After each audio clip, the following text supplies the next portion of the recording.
Во денешната ексклузив МК-ординација разговараме со стоматолог Ирина Видовска при болницата Неуромедика на тема дали има соодветна возраст за белење на забите, колку често треба да се прават во текот на една година и дали белењето на заби во стоматолошка ординација е штетно за самите заби. Белењето на забите представува осветлување на забите за неколку нијанси од природната.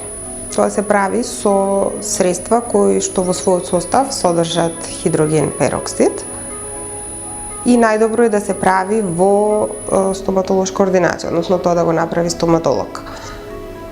За белењето на заби треба да има исполнети некои предуслови. Пациентот треба да биде прегледан од стоматолог и да се утврди дали може да се направи белење. Често се поставува прашање дали белењето е штетно за забите.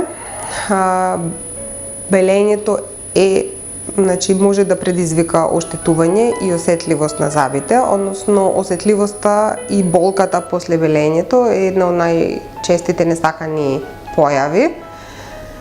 Затоа препорачливо е да не се белат забите во домашни услови и пред да се белат забите да се консултира стоматолог.